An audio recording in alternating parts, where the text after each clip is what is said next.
Somu Veerraju BJP party నేత. నిజంగా BJP party నేత అని ఆయన అనిపించుకున్నాడు. బీజేపీ పార్టీ అంటే మతతత్వ పార్టీ అని మరోసారి సోము వీర్రాజు మాటలను బట్టి క్లియర్గా అర్థమైంది. ఆశ్చర్యకర విషయం ఏంటంటే శాసనమండలిలో కానీ అసెంబ్లీలో కానీ మతాలకు సంబంధించి అధికార పార్టీ నాయకులు అసలు మాట్లాడకూడదు. ఈ మధ్య పవన్ కళ్యాణ్ గారు మాట్లాడిన మాటలు మీకు వినిపించాను. రాజ్యాంగంలో 25, 28 ఆర్టికల్ ప్రకారం అధికార పార్టీ మతాల గురించి అసలు మాట్లాడకూడదు, మతాలని రెచ్చగొట్టే ప్రయత్నం చేయకూడదు. వాళ్ళు ప్రమాణ స్వీకారం చేసేటప్పుడే మతాలకు, కులాలకు, రాగద్వేషాలకు అతీతంగా నేను పరిపాలన చేస్తాను అని ప్రమాణం చేస్తారు. కానీ బీజేపీ నేత సోము వీర్రాజు, టీడీపీ నేత అచ్చెన్నాయుడు ఇద్దరూ కూడా పదే పదే మీ మతం క్రిస్టియన్, మీరు క్రిస్టియన్స్ అంటూ శాసన మండలిలో రెచ్చగొట్టే ప్రయత్నం చేశారు. అందుకే కదా బీజేపీని మతతత్వ పార్టీ అని అనేది. ఈరోజు జగన్మోహన్ రెడ్డి అంటే ఆంధ్రప్రదేశ్ రాష్ట్రంలో ఏంటి అనేది ఆయన అడుగు పెడితే ఆయనకు ఉన్న అభిమానం, ఆయన్ని జనాలు ఎలా ఆదరిస్తారో ప్రతి ఒక్కడికి కూడా తెలుసు. మీరు ఎలా గెలిచారో కూడా దేశం మొత్తం కూడా తెలుసు. ఎందుకంటే అర్ధరాత్రి 52 లక్షల ఓట్లు ఎలా నమోదు చేసుకున్నారో, 3 సెకండ్లకి ఒక ఓటు ఎలా నమోదు చేసుకున్నారో పరకాల ప్రభాకర్ గారు క్లియర్గా ఎన్నికల డేటాని చెప్పడం జరిగింది. తృణమూల్ కాంగ్రెస్ ఎంపీలు కూడా పార్లమెంట్లో మోడీ గారినే డైరెక్ట్గా ప్రశ్నించడం జరిగింది ఆంధ్రప్రదేశ్ రాష్ట్రంలో జరిగిన ఎన్నికలపై. మరి మీ గెలుపు కూడా ఒక గెలుపేనా?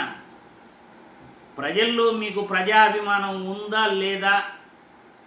ఒక నాయకుడిగా జగన్మోహన్ రెడ్డికి ఉన్న కెపాసిటీ ఏంటి, ఆయనకున్న ఇమేజ్ ఏంటి, ఆయన్ను ఎలా ఆదరిస్తారో ఆంధ్రప్రదేశ్ రాష్ట్రంలో తెలిసి కూడా పదే పదే మీరు క్రిస్టియన్స్, మీరు క్రిస్టియన్ మతానికి చెందిన పార్టీ అని పదే పదే సోము వీర్రాజు గారు శాసన మండలిలో ఈరోజు మాట్లాడిన మాటలు నిజంగా సిగ్గుసేటిది.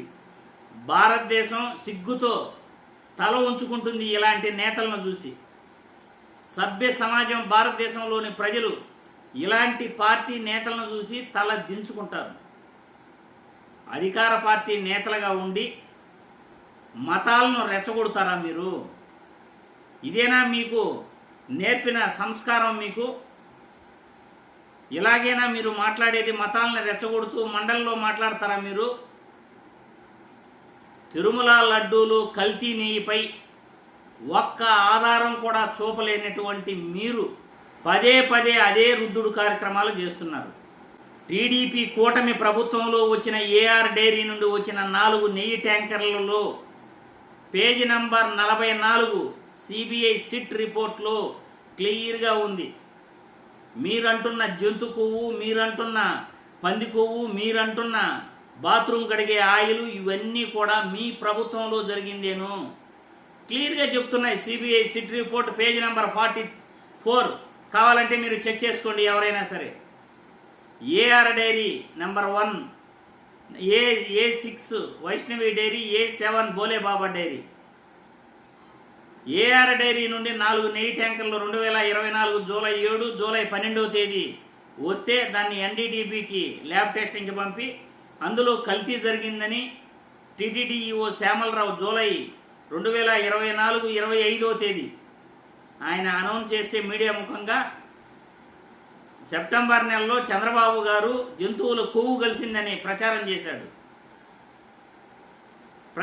చేశారు. ఈ ప్రభుత్వంలో జరిగిన తప్పుని మీరు వైసీపీ ప్రభుత్వంపై నెట్టే ప్రయత్నం చేస్తున్నారు. అన్నీ బట్టబయలే. అటువంటిది తిరుమల లడ్డూపై చర్చ జరుగుతుంటే దాన్ని పట్టుకుని హిందువుల ద్రోహి పార్టీ అని వైసీపీ పార్టీ పైన ముద్రేసే ప్రయత్నం చేస్తారా?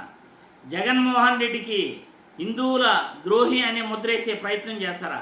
నిజంగా బీజేపీ నాయకుడు సోము వీర్రాజు గారు మరియు టీడీపీ నేత అచ్చెన్నాయుడు గారిని వీళ్ళిద్దరినీ కూడా కూటమి పార్టీలు సస్పెండ్ చేయాలి. వాళ్ళిద్దరిని కూడా, వాళ్ళని అధికారంలో ఒక్క క్షణం కూడా ఉంచకూడదు. రాజ్యాంగానికి అవమానం వీళ్ళిద్దరూ. మతాలను కులాలను అధికార పార్టీ నేతలు ఇలా రెచ్చగొడుతుంటే ఇంకా కూడా వాళ్ళని కొనసాగించడం చాలా చాలా తప్పు. మీ పార్టీలకు, టీడీపీ పార్టీకి, బీజేపీ పార్టీకి కూడా వీళ్ళిద్దరి వల్ల కూడా చాలా డ్యామేజ్ అయింది. ఈరోజు అచ్చెన్నాయుడు గారు, సోము వీర్రాజు గారు మాట్లాడిన మాటల వల్ల టోటల్ టీడీపీ పార్టీకి, బీజేపీ పార్టీకి పూర్తిగా దాదాపు కూడా ఒక 10% ఓటు బ్యాంక్ అయితే తగ్గిపోయి ఉంటుంది ఖచ్చితంగా. బీజేపీకి లేదు, టీడీపీ పార్టీకి 10% ఓటు బ్యాంక్ తగ్గిపోయి ఉంటుంది. బీజేపీకి 0 వచ్చి ఉంటుంది నాకు తెలిసి. ఈసారి బీజేపీకి అసలు ఓటు కూడా పడదు నాకు తెలిసి ఆంధ్రప్రదేశ్ రాష్ట్రంలో. జగన్మోహన్ రెడ్డిపై మీరు కుట్ర కుతంత్రాలతో మాట్లాడారు కాబట్టి. ఇలా అసెంబ్లీలో మతాలను రెచ్చగొడుతూ మాట్లాడటం ఎంతవరకు సమంజసం? ప్రజలు మీరే కామెంట్ల రూపంలో తెలియజేయాల్సిందిగా వీడియో ద్వారా కోరుతున్నాను.